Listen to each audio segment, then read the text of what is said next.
Ծաղկազարդը մեծ ցնծությամբ նշվեց նաև Արաբկիրի Սուրբ Խաչ եկեղեցում։ Դեռ պատարագը չսկսած, դեպի եկեղեցի տանող ճանապարհները բազմամարդ էին։ Ծաղկահյուս պսակներով եւ ուռենու նորափթիթ ճյուղերով զարդարված մեծ թվով երեխաներ էին մեծերի ուղեկցությամբ մասնակցում ծաղկազարդի տոնական պատարագին։ Սուրբ խորանը բաց էր, պատարագիչը Տեր Պարթև Քահանա Մուրադյանն էր։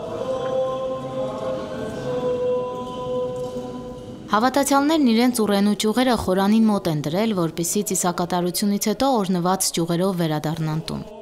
Արաբկիրի Սուրբ Խաչ եկեղեցին համայնքի ամենամեծ սրբավայրն է։ Իր աշխարհագրական դիրքի շնորհիվ միավորում է Արաբկիր, Քանաքեռ, Զեյթուն խոշոր համայնքները եւ որպես կանոն տոնական օրերին սրբատեղին միշտ է մարդաշատ։ Խորհուրդը հասկանալով շատ կարևորել ենք, եթե մնացած օրերին ինչ որ ձևով չէինք հարմարեցնում կամ գործերից ելնելով, այսօր անպայման որոշել էինք, որ պետք է այստեղ լինենք, ու մեր միակ դիստրիկտի օրհնության կարգին գոնե մասնակցենք։ Իմ աղջիկը շատ սպասված բալիկ ա եղել, այսօրը շատ ենք կարևորել, որովհետև մեր ամուսնությունից հետո 7-րդ տարում ինքը ծնվեց, ու այսօրը չգիտեմ, մի ուրիշ խորհուրդ ունի մեզ համար։ Ավելի նեղանձնական ենք դարձրել երևի։ Շատ կարևոր է, երբ որ մանուկները այցելում են եկեղեցի, հենց դրա համար, որ ստանան Քրիստոսի օրհնությունը, քանի որ ինքը ուր գնում էր, մանուկները միշտ իրեն շրջապատում էին, եւ ուստի միշտ աղջիկաս հետ այս սիրուն տոնին միասին են գալիս։ Շատ եմ սիրում այս տոնը, որովհետեւ իմ համար ուրախություն է, Քրիստոսին դիմավորում ենք։ Այսօր զարգազարդ է, այդպես մենք ամեն տարի զարգազարդին անպայման պետք է մեր հայկական եկեղեցիները այցելենք, հիշենք մեր սուրբ տոները կատարյալ ձևով եւ միշտ աղոթում ենք Աստծո, որ խաղաղություն լինի աշխարհում, նույնպես մեր հայրենիքում։ Աստված միշտ գալիս է մեզ ընդառաջ եւ կարեւոր է հասկանալ, պատրաստ ենք արդյոք Աստծուն փառաբանություններով եւ ովսաննաներով դիմավորելու, ասաց պատարագիչ քահանան։ Նա իր քարոզում անդրադառնալով տոնի խորհրդին հորդորեց հավատացյալներին տերունական այս շաբաթը հարմար առիթ դարձնել վերարժևորելու մեր կյանքն ու սրբագրելու սխալները։ Հիսուս Քրիստոս այսօր Երուսաղեմ մուտք գործեց որպես թագավոր, բայց մուտք գործեց ոչ թե մարդկանց համար ընկալելի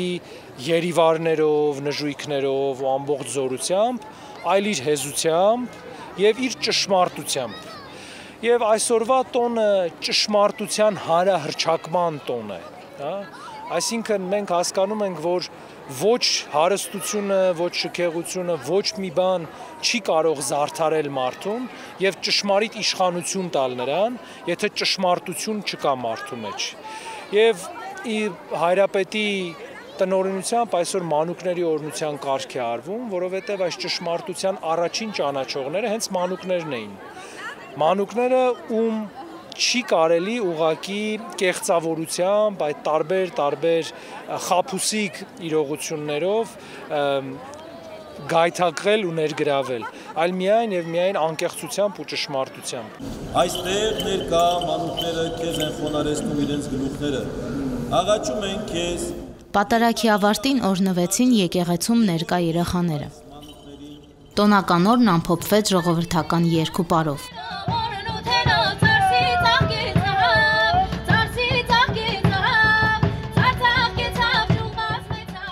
Անուշ Առաքելյան, Մեսրոպ Ավետիսյան, եկեղեցական կյանք։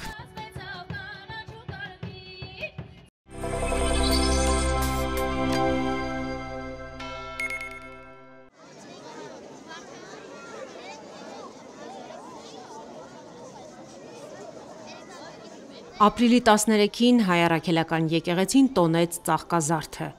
Վաղ առավոտից մայրաթոռի բակը լի էր տարբեր վայրերից եկած ուխտավորներով, տոնին մասնակից մանուկներով։ Հաստատված կարգի համաձայն ծաղկազարդի տոնը սկսվեց անդաստանի արարողությամբ։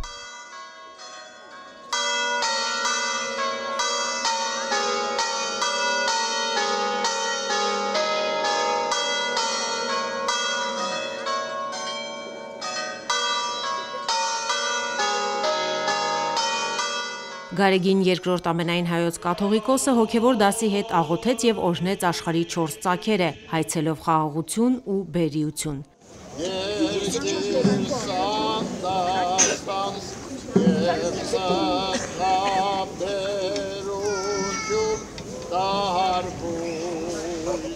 Դարեր շարունակ մեր հայրերը անդաստանի կարգ են կատարել արտերում ու այգիներում, աղոթել են, որ Աստված ազատի մեր երկիրը փորձանքներից, խաղաղ ու բերքառատ տարի պարգևի։ Անդաստանին հաջորդեց ուռենու ոսტերի օրհնությունը։ Նոր կյանք, զարթոնք, հաղթանակ խորհրդանշող ճյուղերը ծաղկազարդի խորհրդանիշներից են համարվում։ Մարդիկ ձգտում են եկեղեցուց տուն տանել եւ պահել մինչեւ հաջորդ տարի։ Ամեն տարի ճիշտ ասած գալիս ենք բոլոր կանոնները պահպանելով։ Պահքը պահել եմ, ճիշտ այս տարի բավականին մեծ դժվարությամբ եւ ամեն կիրակի այցելել եմ եկեղեցի, վերցրել եմ նաեւ ճյուղեր, սենց երեխաներից մեկը նվիրեց, այո, տարբեր ճյուղեր են օրհնվել Քրիստոսի մուտքը ողջունելու եւ ի խորհուրդ դրան եկեղեցին էլ։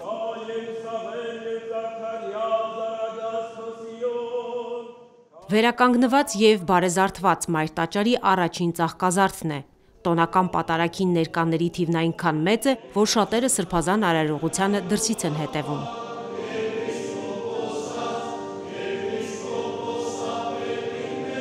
4 ավետարանիչներն էլ նկարագրել են Հիսուսի մուտքը Երուսաղեմ։ Աստվածորդին քաղաք էր մտնում ավանակին նստած, որպես խաղաղության իշխան։ Քրիստոս եկավ ճշմարտությունը քարոզելու, հետևաբար փախում եղավ Քրիստոսի եւ փարիսեցիների միջև եւ իրենք որոշեցին սպանել Քրիստոսին, որ լրացնեն իրեն։ Եվ Քրիստոս իր ազատ կամքով որոշեց ի վերջո Գալիլեայից իջնել մինչև Երուսաղեմ, մինչև տաճար, նույնիսկ տաճարը մտավ։ Սերաս մուտքն է Երուսաղեմ, որ մենք այսօր կնշենք, որ սևով մը հաստատենք մեր Տիրոջ գամավոր քայլը թեպի խաչ։ Ծաղկազարդի տոնին եկեղեցու խորանի վարագույրը բացվել է, սուրբ հաղորդություն է տրվում։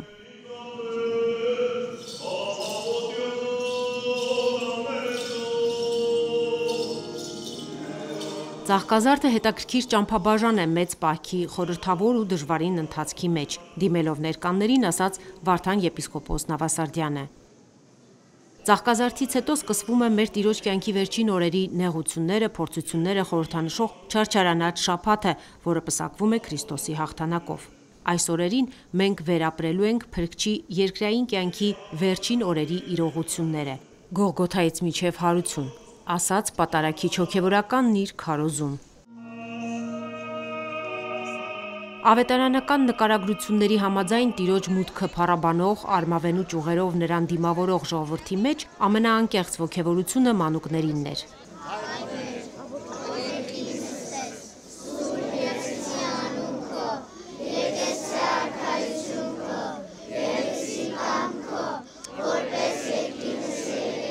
Գարեգին երկրորդ հայրապետի հաստատած կարգի համաձայն տարիներ շարունակ Ծաղկազարդին բոլոր եկեղեցիներում կատարվում է մանուկների օրհնության կարգ։ Մայրաթոռում վեհափառ հայրապետն է օրհնում հավաքված մանուկներին։ Մայրաթոռ եկած երեխաները նաև օրհնված խաչեր ստացան հայոց հայրապետից։ Մանուկներ կտեսնեք, որ Հիսուս աս ընթացքին, երբ քարոզում էր, երեխաներ փորձեցին մոտենալ մեր Տիրոջ եւ օրհնություն ստանալ եւ չափահասներ մեծ տղամարդիկ եւ այլն հերացուցին, ուզեցին մեր Տիրոջ հանգիստ գալ երեխաները չխանգարեն նրան, մեր Տերը ասավ ցկեք թող մանուկները կան ինձի եւ նաեւ ասավ Երանի ամենք տալ մանուկներու պես մաքուր սիդ ունենաք, որով ցեզ անանդեն ցելին աստծո արքայություն։ Հետևաբար մեր հայոց հայրապետի վեհապար հայրապետի տոներությամբ Ծաղկազարդի օրը նաեւ եղավ մանուկներու օրհնության օր, ոնց որ մեր Տերը ըրավ 2000 տարիներ առաջ, մենք այսօր գրավիրենք երեխաներ եւ հայրապետը գործներ իրենց։ Երբ տեսնում եմ այս ամբողջ մանուկներին, ծնողներին, այսպես խանդավառ, ոգևորված, այսպես գեղեցիկ ժպիտներով, մի պահ պատկերացնում եմ հենց այն Ծաղկազարդը, երբ Քրիստոսը ասաց թողեք թող մոտենան ինձ երեխաները։ Հայ եկեղեցին բոլոր դարերում մեր փրկության միակ ուղին է եղել հայապահպանության, ազգի պահպանության։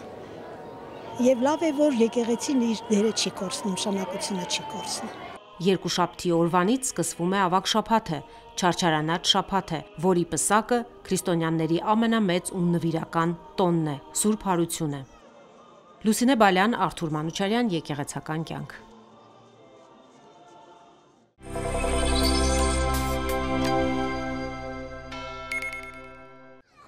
Երևանի Սուրբ Գրիգոր Լուսավորիչ Մայր եկեղեցու կամարների տակ վաղ առավոտից մանուկների թոթովանք էր թևածում։ Մեծերը երեխաների հետ շտապել էին եկեղեցի մասնակցելու տոնական պատարագին, հաղորդակցվելու մեր սրբություններին եւ ստանալու հոգեվորականների օրհնությունը։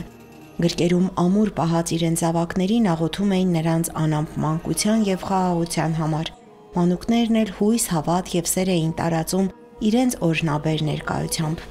Մանուկը դառնում է եկեղեցում դերակատարը, առաջին դերակատարը, առաջին պլանում է, ամեն ինչ իր շուրջն է